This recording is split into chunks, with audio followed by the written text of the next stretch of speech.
सभी विद्यार्थियों का पुनः आपके अपने इस YouTube चैनल में स्वागत है। कक्षा 12 हिंदी अनिवार्य आरोप भाग 2 का गद्य खंड का जो 17वां पार्ट है वो अपनी टेस्ट संख्या 1 थी। बोर्ड परीक्षा 2022 के ब्लूप्रिंट और मॉडल पेपर पर आधारित था ये टेस्ट, और इस टेस्ट का आज हम हल लेकर के आए हैं, अर्थात इस टेस्ट के हम उत्तर लेकर के आए हैं। टेस्ट आप पहले दे दें, फिर अपने उत्तर की जांच अगले दिन अपलोड होने वाले वीडियो से कर लें। पार्ट 17 सीरीज के पूर्ण ललित निबंध हजारी प्रसाद द्विवेदी का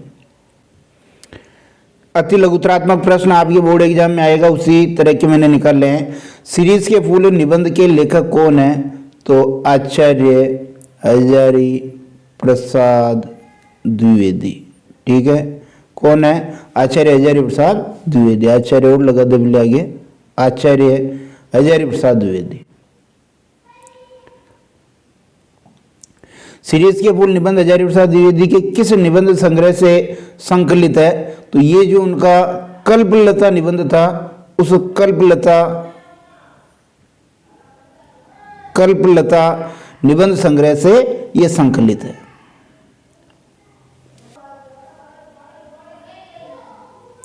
हजारी प्रसाद द्विवेदी का जन्म कब और कहाँ हुआ? तो इनका जन्म हुआ था 1907 ईस्वी में, 1907 ईस्वी में। और आरत दुबे का छपरा है, आरत दुबे का छपरा, आरत दुबे का छपरा ये स्थान है बलिया यूपी में, यहाँ पर इनका जन्म हुआ था।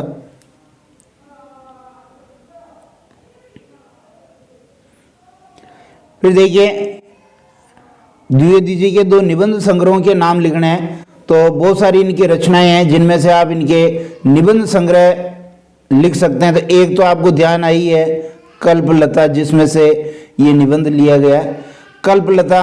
फिर एक इनका निबंध संग्रह कुटज, ये भी बहुत अच्छा निबंध संग्रह है। आलोक पर्व है, आलोक पर्व।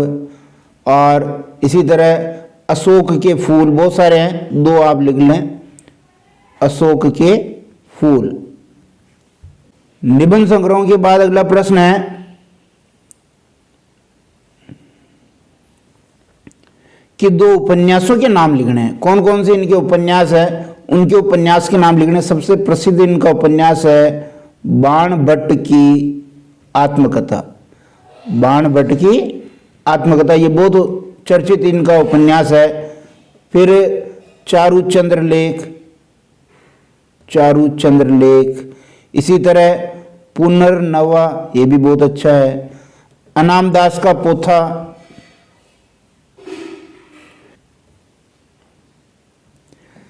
फिर देखिए छठा प्रश्न, दो आलोचना ग्रंथ के नाम लिखने हैं। तो इनके आलोचना ग्रंथ कौन कौन से हैं? तो सूर साहित्य है, सूर साहित्य, कबीर है, मध्यकालीन बोध का स्वरूप है, मध्यकालीन बोध का स्वरूप। ठीक है, और इसी प्रकार हिंदी साहित्य का आदिकाल, ये भी बहुत प्रसिद्ध इनका ग्रंथ है, हिंदी साहित्य का आदिकाल।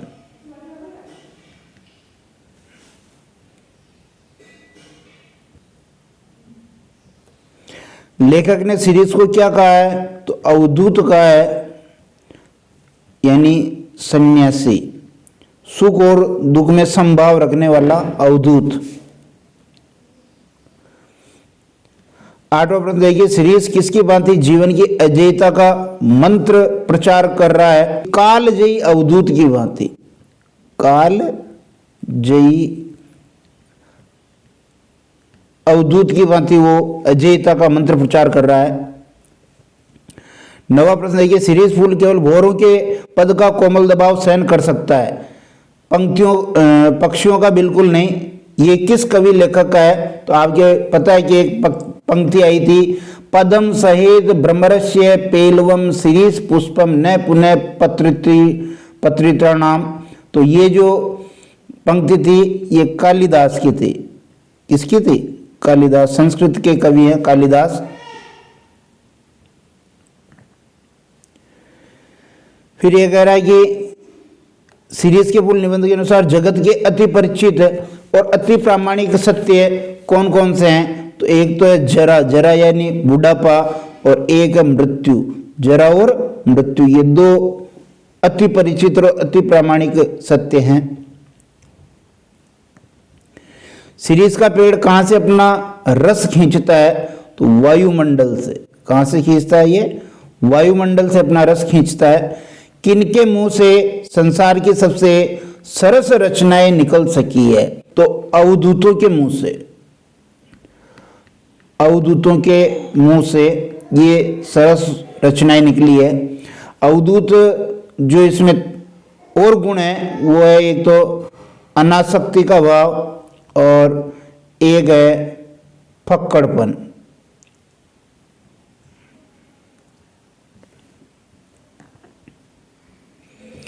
हाँ, वह अवधूत आज कहाँ पंक्ति में अवधूत किसके लिए आया है? तो यहाँ अवधूत आया है महात्मा गांधी जी के लिए।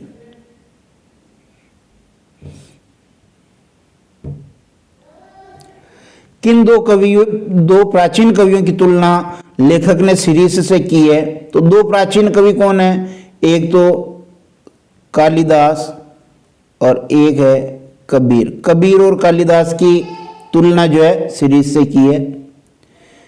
फिर ये कह रहा है किन दो आधुनिक कवियों की तुलना लेखक ने सीरीज से की है? तो आधुनिक कवि कौन कौन से हैं जिनकी तुलना इन्होंने सीरीज से की है? तो वो हैं आपके एक तो सुमित्रा नंदन पंत,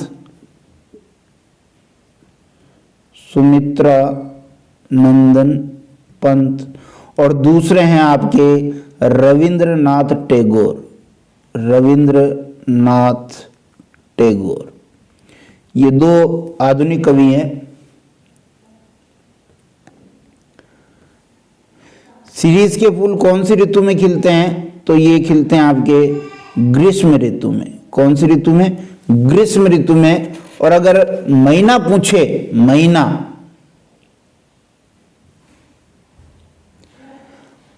कर देंगे हम, यानी वसंत ऋतु, वसंत से लगा करके आषाढ़ तक, जो ऋतुओं के हिसाब से ये कर लेंगे। लेखक के अनुसार श्रेष्ठ कवि होने के लिए कौन सा गुण होना चाहिए? तो एक तो अनासक्त का गुण होना चाहिए और एक होना चाहिए फक्कड़पन। जो कवि जितना अनासक्त हो सका है उतनी उसने श्रेष्ठ रचनाएं लिखी है।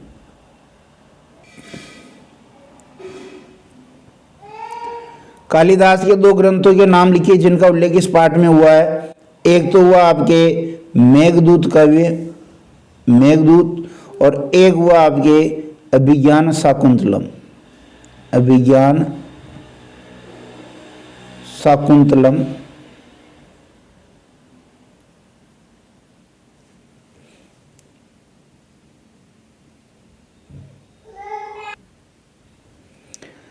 आचार्य हजारी प्रसाद द्विवेदी को किस रचना पर साहित्य अकादमी पुरस्कार मिला था? तो आलोक पर्व पर। आलोक पर्व जो इनका निबंध संग्रह है। लघुतरात्मक प्रश्न देखिए, लेखक ने सीरीज को कालजयी अवधूत क्यों कहा? अवधूत का मतलब आपको समझ में आना चाहिए जो दुख व सुख में समभाव रखे, वो अवधूत है। तो यानी वसंत में भी खिलता है और आषाढ़ तक खिलता रहता है, यानी गर्मी और वसंत ऋतु में ये एक समान भाव रखता है, इसके फूल खिले रहते हैं, इसलिए इसको कालजयी अवधूत कहा। सीरीज के फूल निबंध में लेखक ने सीरीज के माध्यम से क्या संदेश दिया है? तो संदेश आप लिखेंगे, एक तो लिखेंगे जिजीविषा का संदेश दिया है, एक लिखेंगे जीवटता का संदेश दिया है, एक लिखेंगे संघर्षशीलता का संदेश दिया है, अनासक्ति का संदेश दिया है, ठीक है, फकड़ानापन का संदेश दिया, फकड़ानापन या फकड़ाना मस्ती लिख दो, इसका संदेश दिया है। आचार्य धर्मप्रसाद द्विवेदी ने गांधी जी को शिरीष के समान क्यों बताया? जो ऊपर वो गुण थे, जो शिरीष के गुण है वही गांधी जी में है, इसलिए उसको समान बताया। क्योंकि वो भी किसी भी परिस्थिति में गांधी जी अपने आप को पीछे नहीं किए हुए थे, संघर्ष किया उन्होंने भी। लेखक के मन में शिरीष को देखकर वो क्यों उठती है? लेखक जब जब शिरीष को देखता है तो उसको गांधी जी की याद आ जाती है और उस याद के कारण उसके मन में ऊक उठती है। फिर देखिए अगला प्रश्न, शिरीष के फलों और फूलों में क्या अंतर है? फल तो होते हैं कठोर, जगह नहीं छोड़ते हैं, और फूल होते हैं कोमल, गर्मी तक खिलते रहते हैं। शिरीष के फूल निबंध में लेखक ने शिरीष के पेड़ की क्या क्या विशेषताएं बताई? ऊपर जो बात बताई वो क्यों ही आ जाएगी। धरा को प्रमाण, ये जो फरा जो जरा, क्या मतलब है इसका? मतलब जिसका जन्म हुआ है उसकी मृत्यु निश्चित है। कहने का मतलब यह है कि मृत्यु शाश्वत है, मृत्यु शाश्वत है। यानी जो शिरीष के फल है वो आसानी से अपनी जगह नहीं छोड़ते हैं, इसलिए ये पंक्ति कही है कि अगर जिसने जन्म लिया तो उसकी मृत्यु तो निश्चित है। ये निबंधात्मक प्रश्न भी आप तैयार करेंगे कि शिरीष की तुलना गांधी जी से करते हुए स्पष्ट कीजिए कि शिरीष को अवधूत क्यों कहा है। ऊपर के दो प्रश्न मिलाकर के ये एक निबंधात्मक प्रश्न बना दिया है। शिरीष के वृक्ष में, कबीर में, कालिदास में क्या क्या समानता है? जो ऊपर विशेषताएं आई थी वो सारी की सारी इनमें है। सब अनासक्त हैं, फकड़पन मस्ती वाला है, फिर संघर्षशीलता का गुण है, जीवटता है, जिजीविषा है। शिरीष के फूल निबंध के माध्यम से लेखक ने संघर्षशीलता, ये वापस बात आ गई। शिरीष के फूल निबंध में हमें क्या शिक्षा मिलती है? वो क्यों वही विशेषताएं आए वे अवधूत का, ये पंक्ति ऊपर आ गई थी, और क्यों कहा है ये ऊपर बात आ गई कि गांधी जी से तुलना क्यों की है। इसी प्रकार हम नेक्स्ट वीडियो में एक और पार्ट के टेस्ट को लेकर के आएंगे। बहुत बहुत धन्यवाद।